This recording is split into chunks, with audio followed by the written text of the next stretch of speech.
예, 최 원장입니다. 초등심화 고등 1등급까지 시리즈고요. 1편부터 보시길 권장드립니다. 그래서 저번 시간에는 이렇게 개념 부분, 베이직 컨셉이라고 되어 있는 이 개념 부분을 한번 봤어요. 그래서 보통 이런 부분들을 그냥 간과하고 바로 문제풀이 들어가는데 그러지 말고 이 학생이 수학 개념이 제대로 추상화가 되어 있는지 꼭 확인을 한번 하고 그리고 문제에 들어갔으면 합니다.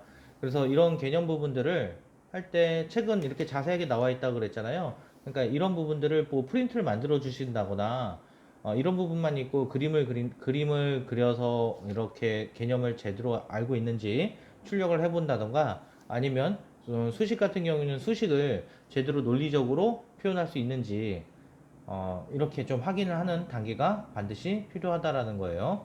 그리고 이제 이번 영상에서는 자 이제 베이직 테스트 이제 문제를 들어갈 거예요. 근데 이 베이직 테스트 같은 경우에는 사실 쉽죠. 심화 문제라고 할 수는 없어요. 그쵸? 심화 문제를 했다는 얘기는 그 전에 다른 문제집을 뭐 한 권 이상 했을 거 아니에요. 그쵸? 기초나 응용을 했을 텐데 거기서 크게 벗어나지 않죠. 굉장히 쉬운 문제들이에요. 그래서 여기는 뭐 어려움 없이 할 수 있을 것 같은데 여기서 알아볼 수 있는 건 한 가지가 있죠. 뭐냐면 우리 학생이 심화 문제를 풀 수 있는지 없는지에 대해서 판단을 할 수는 있을 것 같아요. 그쵸? 그래서 왜 못하는지 만약에 이 베이직 테스트 이 부분이 안 되어 있다면은 어떤 학습적인 부분에 문제가 있기 때문에 그 문제를 먼저 해결을 하고 그리고 심화 문제를 들어갔으면 합니다. 예를 들면은 문장제 문제 같은 경우에는 독해력이 부족해서 이 상황을 상상할 수가 없는 경우가 있어요. 그럴 때는 먼저 독해력을 먼저 키워줘야겠죠. 독해력에 대해서는 나중에 또 한번 드릴 말씀이 있을 것 같아요. 그렇습니다. 자, 그러면 베이직 테스트 한번 빠르게 한번 알아볼게요. 자, 베이직 테스트 같은 경우에는 뭐 문제가 어렵지 않기 때문에 굉장히 빠르게 나갈 것 같습니다. 그래서 우리가 앞에서 배운 개념을 어떻게 활용하는지 한번 같이 한번 볼게요. 자, 4 나누기 3의 몫을 두 가지 방법으로 구하고 그림으로 표현하시오 그랬어요. 방법 1과 방법 2가 있죠? 그쵸? 학생들도 당연히 방법 1과 방법 2 두 가지가 있을 거라는 건 유추할 수 있어요. 왜냐하면 나눗셈은 등분제와 포함제가 있으니까요. 즉, 4 안에는 3이 몇 번 들어가니 그쵸? 3이 몇 묶음 있니? 이런 얘기가 되는 거고요. 또 4가 있는데 그거를 3등분 하면 얼마니? 이렇게 표현할 수 있는 거죠. 그렇게 두 가지로 표현할 수 있다는 것을 학생은 알고 있어야 되는 거예요. 그래서 방법 1 같은 경우에는 그림을 그리면은 학생은 추상화된 개념을 알고 있기 때문에 이거를 세모든 뭐 동그라미든 직사각형이든 어떤 그림을 그려도 자유자재로 그릴 수 있다라는 얘기예요. 자, 그러면은 4니까 우리 동그라미로 합시다, 이번엔. 네모로 한다고 해서 틀린 건 아니라는 얘기죠. 자, 4개가 있죠? 이거를 등분제 먼저 합시다. 등분제니까 어떻게 해요? 각각을 3등분하면 되죠. 각각을 3등분하고 이 3등분한 것에 하나, 이 최소 단위, 이 각각이 3분의 1씩이 되는 거네요. 이것을 단위 분수라고 하죠. 그래서 이 단위 분수, 각각의 가장 작은 단위를 구하는 거 굉장히 중요한 개념이라고 그랬어요. 자, 그러면 이렇게 각각을 단위 분수로 만들어서 이걸 다 더하면 3분의 4가 되는 거죠. 자, 이렇게 표현할 수 있으면 되는 거고요. 자, 방법 2 같은 경우에는 하나, 둘, 셋, 네 개가 있는데 세 개씩 몇 묶음이니? 이런 문제죠. 그럼 세 개로 묶음을 만들어 볼까요? 한 묶음, 그쵸? 그런데 이제 더 이상 세 개를 만들 수가 없어요. 그러면 어떻게 해야 되죠? 이때는 어쩔 수 없이 이 부분만큼은 등분을 할 수밖에 없는 거죠. 그래서 이만큼이 3분의 1이 되는 거네요. 그래서 1과 3분의 1이 되는 거죠. 역시 둘은 같습니다. 자, 다음은 2번 독해력 문제죠. 자, 다시 한번 말씀드리겠지만 이렇게 문장제 문제가 있으면은 일단 독해력이 되는지 안 되는지 봐야 돼요. 독해력이라는 것은 무슨 말이죠? 이 문제를 보고 이 문제의 상황을 상상할 수 있어야지 되는 겁니다. 이게 안 된다면은 독해력을 키워야 돼요. 먼저 심화 문제는 하기 좀 어렵다는 얘기인 거예요.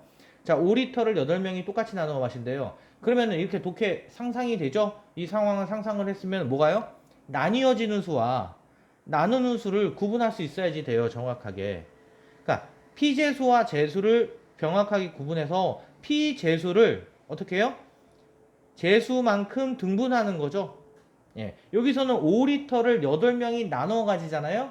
그러니까 5 나뉘어지는 수는 5고 8명이 즉 8등분을 해야 되는 거죠. 그래서 5 나누기 8이 됩니다. 이렇게 되는 거예요.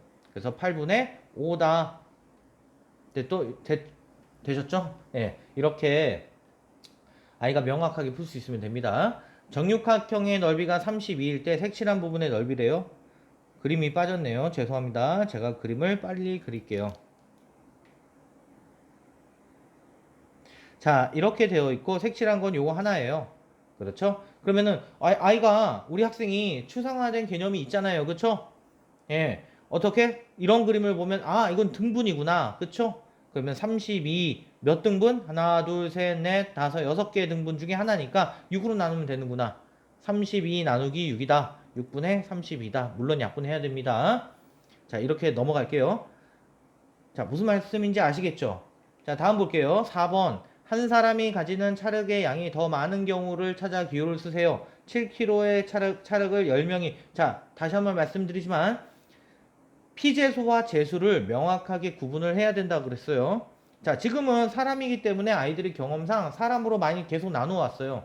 그래서 어렵지 않은데 나중에 응용 문제라든가 심화 문제에 들어가면 구분하는 것을 어려워하는 학생들이 있어요. 그러니까 처음에 우리가 공부를 할 때 나뉘어지는 수와 나누는 수를 명확하게 구분할 수 있도록 공부를 해야 돼요. 근데 그게 어떤 공식에 의해서 하면 안 된다라는 거예요. 예를 들면 옛날 수업 방식이죠. 몇 명이 똑같이 나누어 그러면은 여기에는 이 동그라미 10으로 나눠라. 이렇게 학습을 하는 거는 굉장히 옛날의 방식이죠. 그리고 이렇게 공부하면 안 된다라는 거 다들 잘 아시죠? 예. 자, 그러면 써볼게요. 7 나누기 10이다.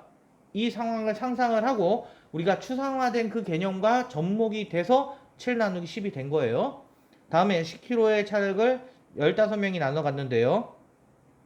그럼 10 나누기 15 이렇게 되죠? 그럼 누가 더 큰지 알아보래요. 그럼 여기서 수학적 개념이 있는 학생들, 그러니까 수학적인 사고력, 문제 해결력이 높은 학생들은 이것을 단박에 계산하려고 하지 않죠. 왜요? 자, 이런 거예요. 네모 나누기 세모가 있으면은 수가 크려면 어떻게 해야 돼요?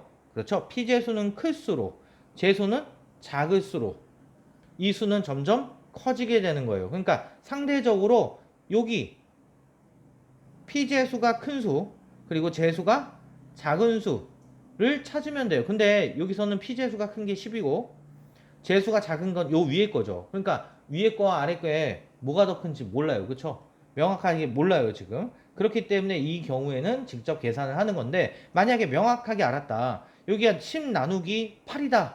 그러면은 10 나누기 8이 제일 작죠. 왜요? 피제수도 작고 제수가 작고 피제수는 더 크니까 밑에 게. 제 말 이해가 되시나요? 근데 이 경우 같은 경우에는 그렇지 않죠. 그러니까 이 경우에는 직접 계산하는 수밖에 없겠다 그 얘기인 거예요.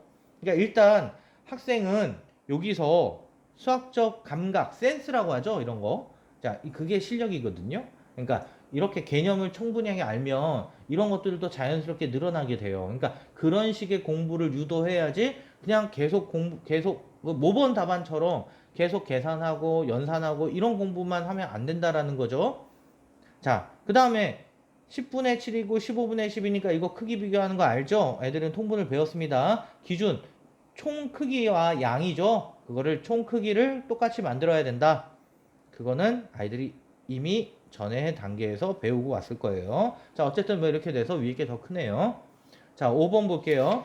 나눗셈을 계산하지 않고 그랬죠? 몫이 1보다 큰 것 그랬죠? 그러면 우리가 피제수와 제수가 있는데 어때야 돼요? 1보다 크려면 그렇죠? 피제수가 더 커야 된다라고 우리 배웠죠? 대소관계 기본 대소관계라 그랬죠? 나눗셈 비율로서 1보다 큰지 작은지를 가지고 이 피제수와 제수에 해당되는 이 부분에 해당되는 수의 대소관계를 알아보는 그 개념이라 그랬어요. 이 개념은 고등학교 때까지 계속 간다 그랬죠. 자, 그러면은 여기서 1보다 큰 것은 무엇일까요? 그렇죠. 이렇게 골라내면 되는 거예요.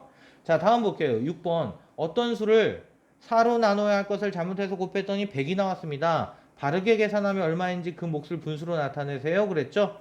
그러면은 여기서 문제가 되는 건 이 문장이죠. 나누어야 할 것을 잘못해서 곱했더니 역시 독해력이 있어야지 되고요. 자, 어떤 수를 4로 나누었어야 했는데 곱해서 100이 된 거죠. 그러면 어떤 수는 25로 우리가 역산으로 구할 수 있고요. 그 다음에 25 하면 안 되고요. 항상 꼼꼼하게 문제를 끝까지 다 읽고 문제를 푸는 습관을 들여야 됩니다. 바르게 계산하면 그랬으니까 어떤 수를 4로 나눠야 된다라는 거죠. 그래서 4분의 25가 정답이라는 거예요. 자, 무슨 말씀인지 아시겠죠? 자, 이렇게 해서 빠르게 베이직 테스트를 봤어요.